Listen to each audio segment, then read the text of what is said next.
Hello, and warm welcome to Dodger's Trips. I'm Dodger, and I'm ready to leave the hotel. We're going to delve into some history, dive into the Battle of Waterloo as we walk the battlefield. So join me, will ya?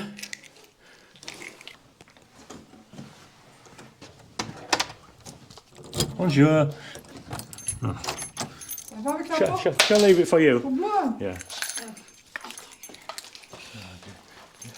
Could I have some coffee? Coffee for the room.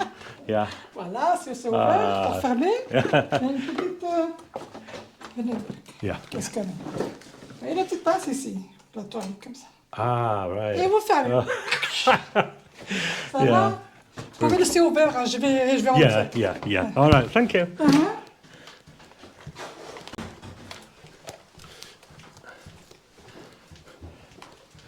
Right, so that was the corridor. This is the hotel first floor. The lady's just showing me how to lock my door, how to unlock my door.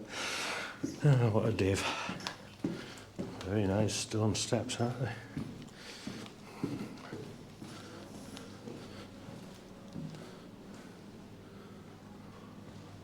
Waterloo beer.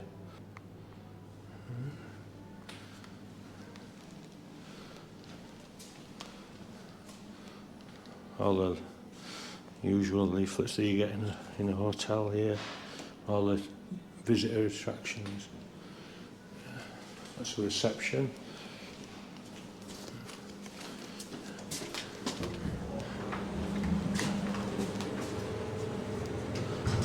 Looks like the hotel may sell things as well.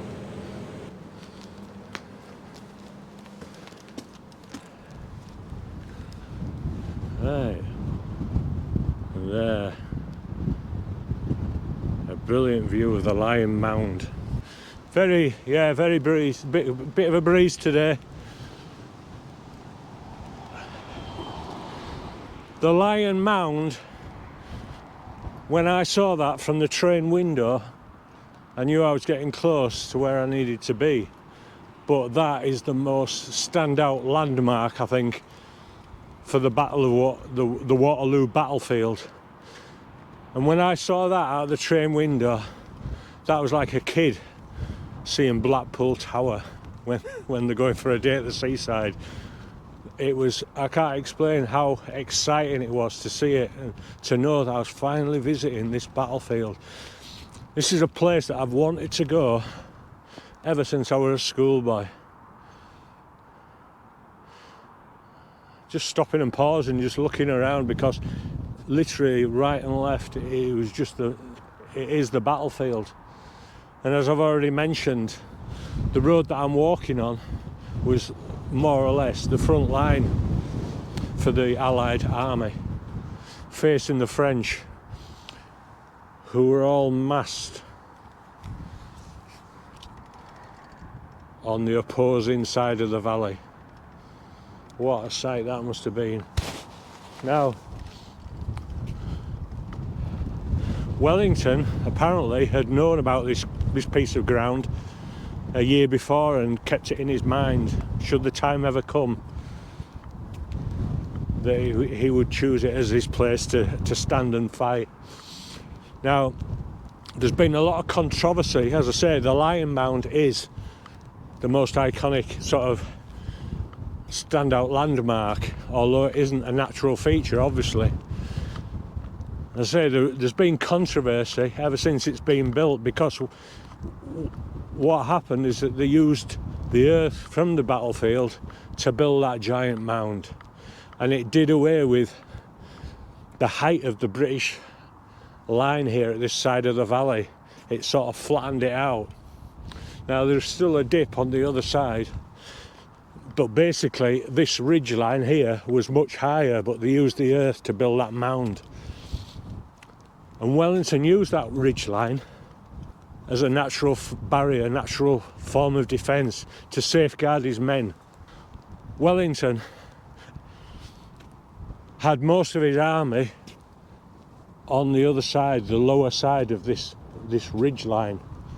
So when Napoleon's artillery were firing, the damage was minimalised to some degree because he was able to shelter his men on the lower side of the ridge.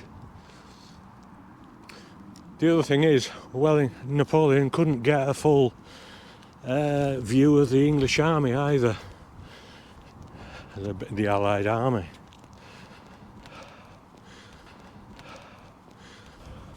So there's visitors started to arrive. I can see the opening time is 10:30, and I've just left the hotel about 10:15, just for this short walk.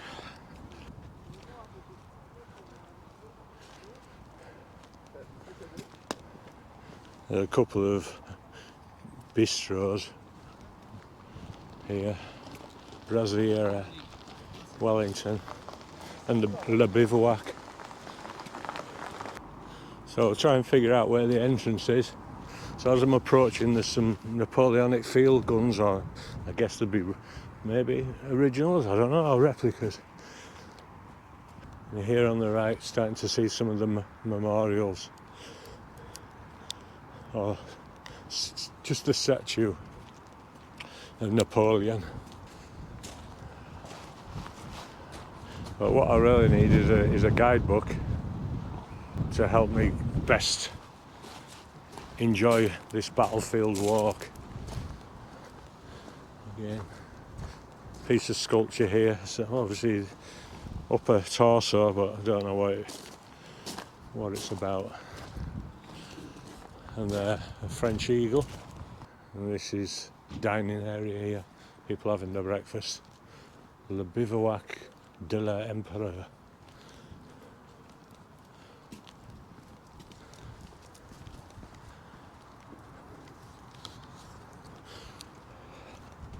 Now there's this large panorama, which is like a 360-degree painting, I believe.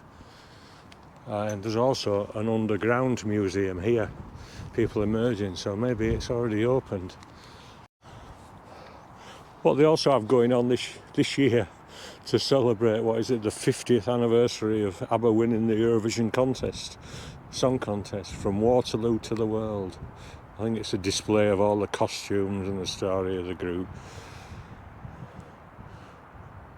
Really didn't have much to do with the battlefield at all, did it? But the song title, I suppose, brought some attention.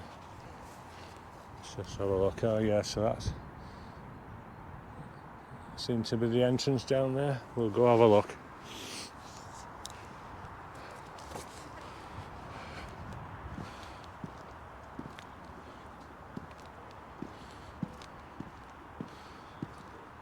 This is a much better idea than having a giant mound taking away the terrain of the battlefield.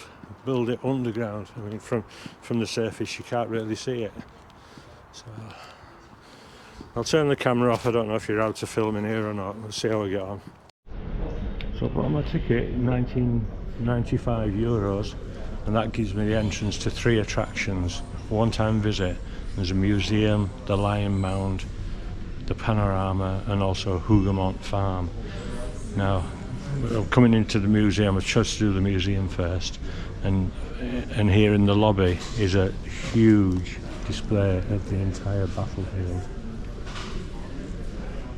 And what we're looking at here, this side here, is the Allied lines. The elm is the famous Wellington elm, where he kind of based himself during the battle. He would move east and west wherever he was needed, but that was sort of where he based his headquarters during the battle. The elm is no longer there. Just a few short years after the battle, it was completely killed from souvenirs, souvenir hunters stripping the bark and the leaves and everything, so there's nothing left. And just to the right of the elm, of this side of the road, is where Hotel 1815 is. So you can see literally right at the front of the Allied lines. The farmhouse is in the centre, that Le Haye Saint, which I mentioned, earlier and going up the main road to Charleroi, La Haye-Saint in the distance, where Napoleon spent the final few hours of the battle.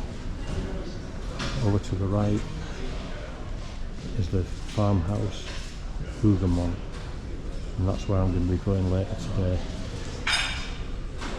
And that was a battle within a battle, and that was at the extreme right hand side of the Allied lines.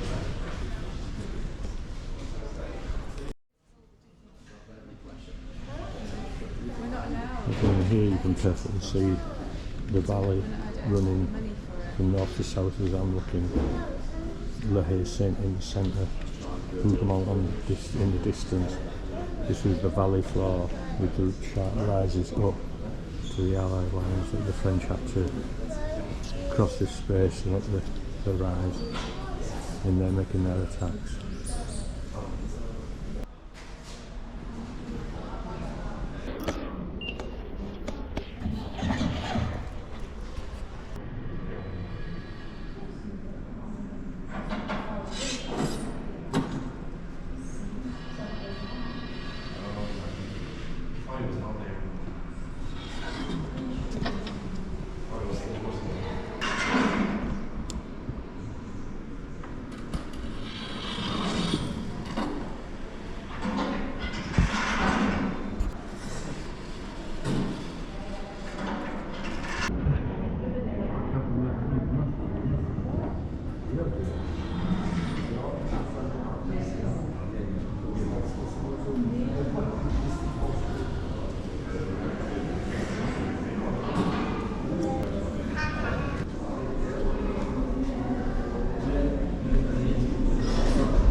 A map of Europe in 1806.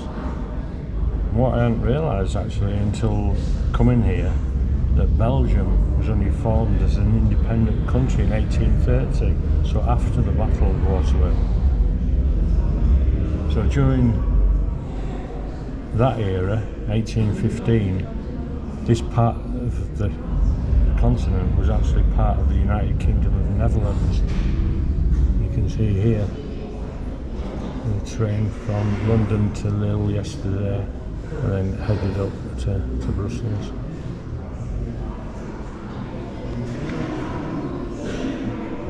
The Emperor.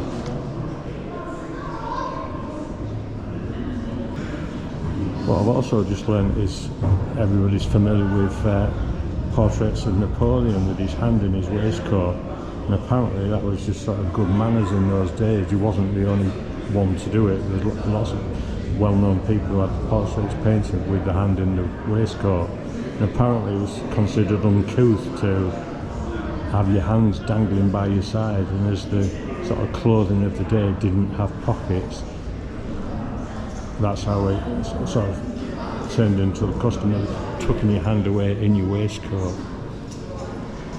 Again, something else that I've only learned since coming here yesterday. Here's a portrait of Napoleon, a very young Napoleon, in 1803.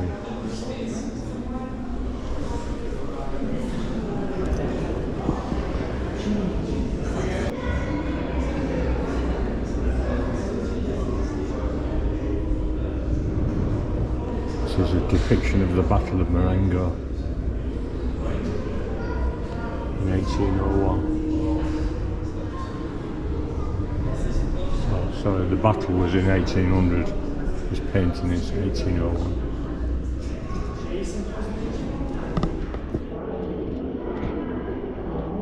And obviously this one here depicting the Battle of Trafalgar, which took place in 1805. This is from a painting by Auguste Meyer in 1836.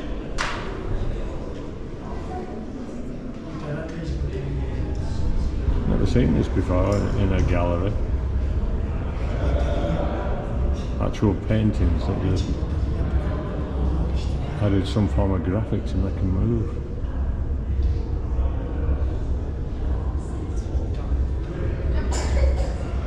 Very effective.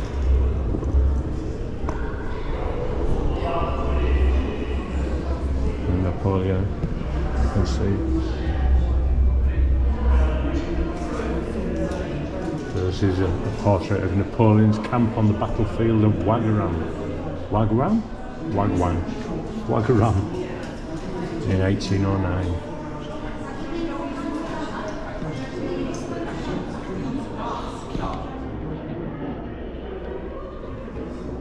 Moving on, Napoleon passing in front of the Imperial Grenadier Guards at Jena in 1806.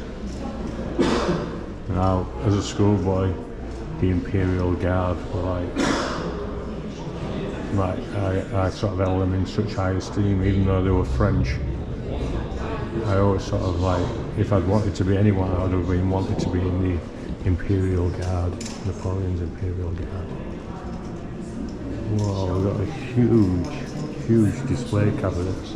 I'm guessing on the right here is like the French military, and on the left, the Allied. But before we go up there, let's just have a look here. Well, this has got to be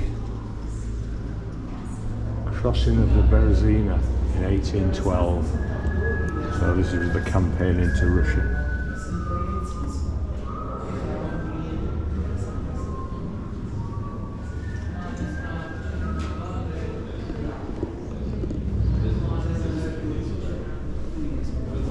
This is really good. The way they've brought these paintings to life is really good. So this is the announcement of the victory after the Battle of Leipzig in 1813.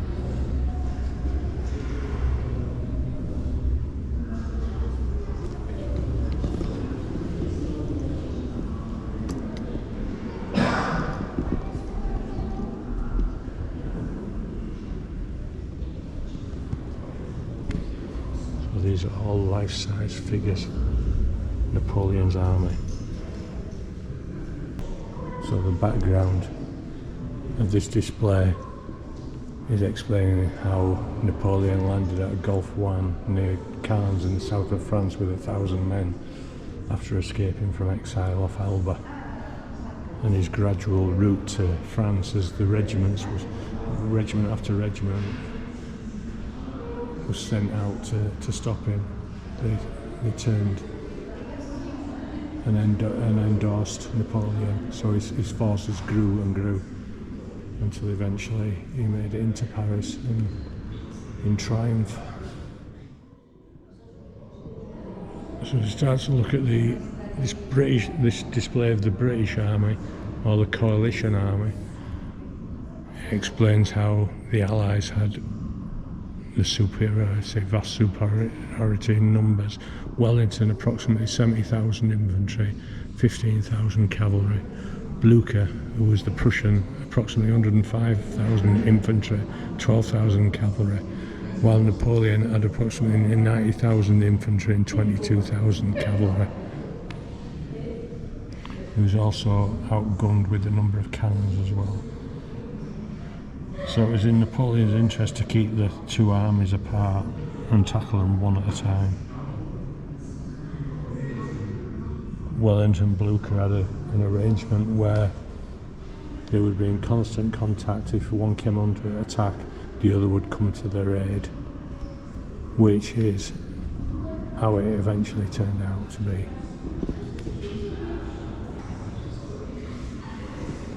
So what it's saying on the 10th of March 1815, Congress of Vienna learns that Napoleon has landed in the south of France. On the 12th of March, Wellington makes the decision to move army units from Ireland into Belgium.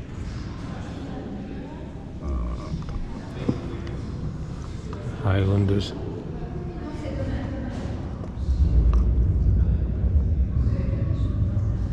Foot guards.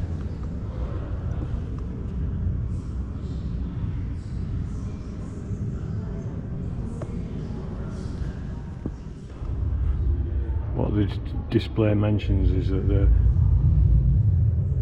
Napoleon had sought peace. He wrote to the leaders of Europe saying he wanted nothing else but peace, but the four greatest powers agreed to supply 150,000 soldiers apiece to unite in order to invade France around the 1st of July.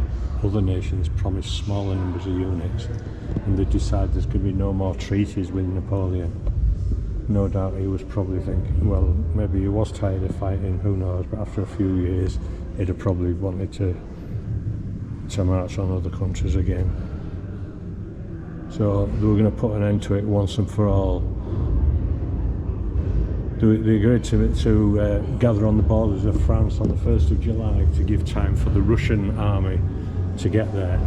Now this gave Napoleon an opportunity, and this is why he marched north into Belgium / the Netherlands to take on Wellington and Blucher before the other armies could gather together.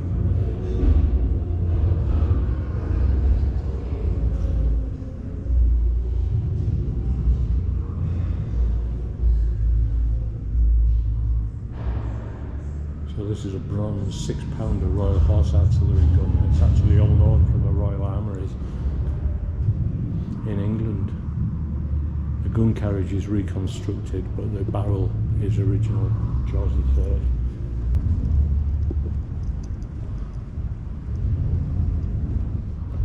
Right, so behind me there's a film 4D. It says take your 3D glasses. 3D glasses for 4D? I don't know. 3D. Yeah, anyway. You can probably hear it. The battle's in full progress. The traffic lights are red, so I have to wait till it's green. Next film in 8 minutes.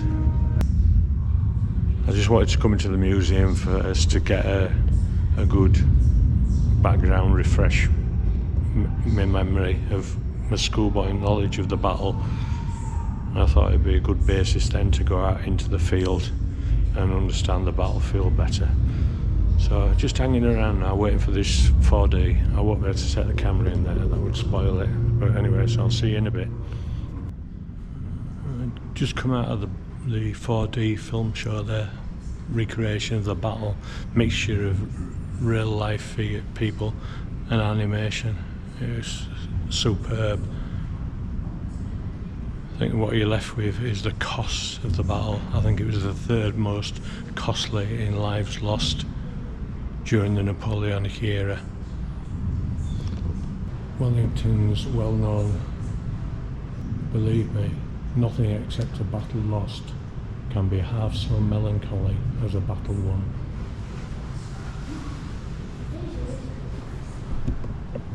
Reputedly that was said after the...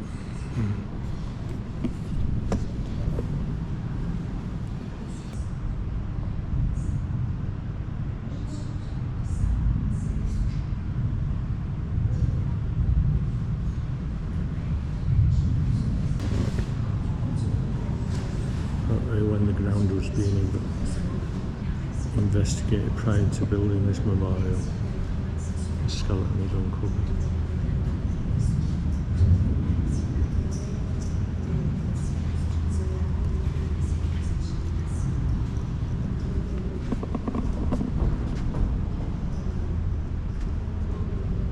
The morning of the Battle of Waterloo.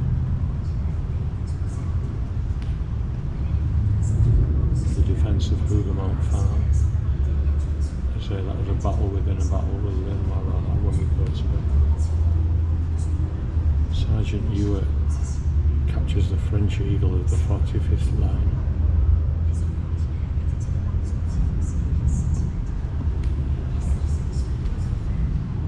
Charge of the French Cuirassiers.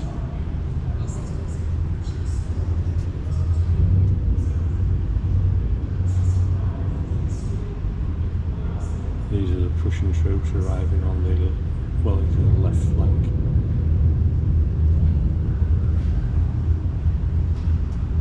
The defence of La Haye-Sainte by the King's German Legion. So again, this is the farmhouse that's right in the centre of the battlefield. Acted as a salient to the Allied lines. Prussians attack Plancion. And this is the famous meeting on the evening after the battle at La Belle Alliance between Blucher and Wellington. 9 o'clock in the evening.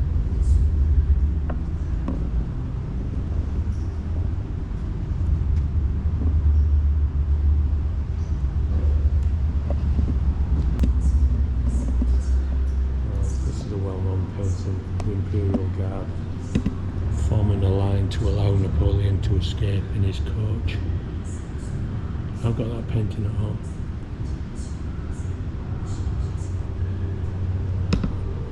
And a depiction of him inside the coach and another view. Skulls found on the battlefield.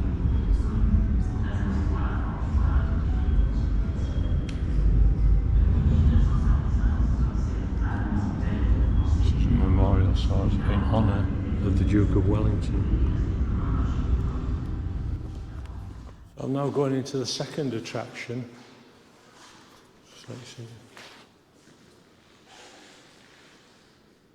That must have been the 200th anniversary. There's all the grandstand of the spectators. Recreation of the battlefield. Mock-up of the farm buildings.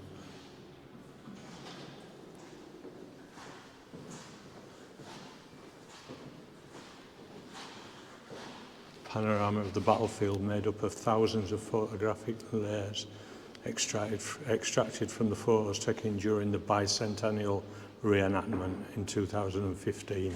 6,200 reenactors took place. So as I say, we're just heading now to the second attraction, which is the Lion's Mound. So I'm going to climb the 250 odd steps. Butte de Lion Panorama.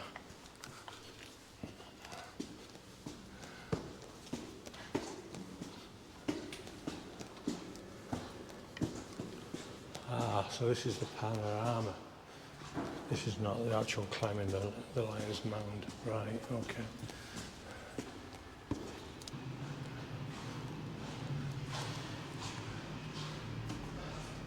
The Battle of Waterloo has often been represented in panoramas. The first was created at Leicester Square in London in 1815, the same year as the battle then. This panorama was erected in 1912 as part of the festivities commemorating the centenary of the battle.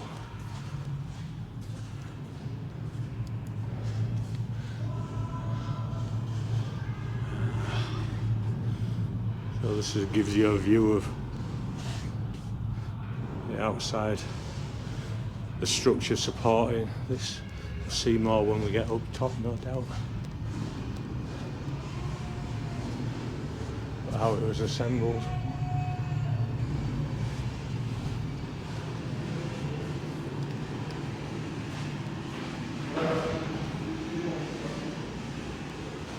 Panorama this way.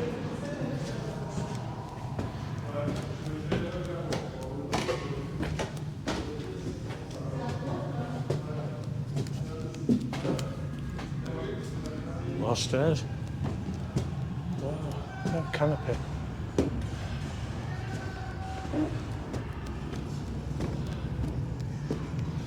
Wow, this is huge. That's amazing.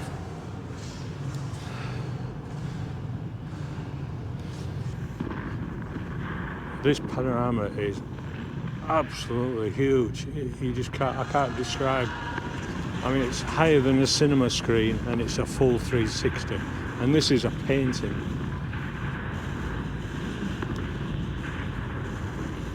So we're looking, if we start off there, where the trees are, there's trees left and right in the centre.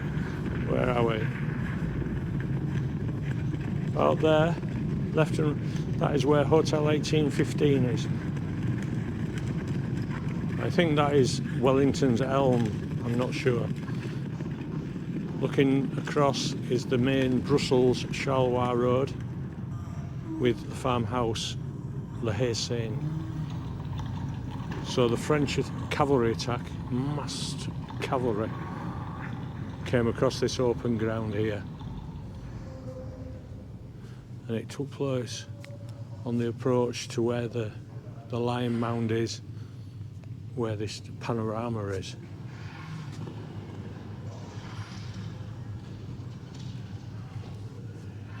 In the far distance over there, white building is La Belle Alliance. That's where Napoleon was directing the battle in the last couple of hours, and where Blucher and Wellington met at 9 p.m. Here we got Marshal Ney at the head of the French cavalry. And it was attack after attack in the distance there with the smoke burning beyond the trees. That's Hougoumont Farm under attack. The French cavalry came up to the ridge line, dropped into the dip below where the British and Allies had formed squares to repulse this mass cavalry attack. Now Marshal Ney is classed as a bit impulsive and all that, but he was regarded as one of the most competent of Napoleon's generals, marshals of France. But he went into this attack without infantry support or artillery support, so he was relying on sheer volume. There were very few instances of a British square breaking to cavalry. Beyond Wellington and his staff.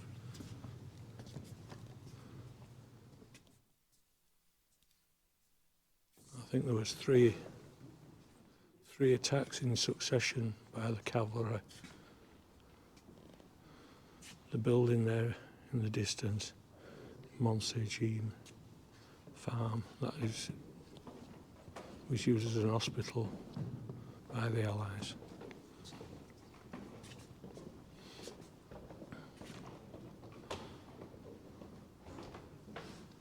The sunken road back to the crossroads near where Hotel 1815 is. And beyond Wellington's left flank, the Prussians are starting to arrive. And there's a fierce battle between the Prussians and the French. Each seizing control of the village of Planciot.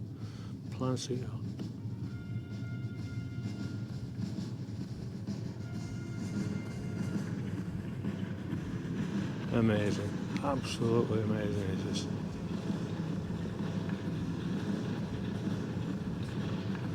What that 4D film gave you as well was a visualization of just the trauma, the death and destruction. Humans, horses. You see Napoleon and his staff on Napoleon's white horse.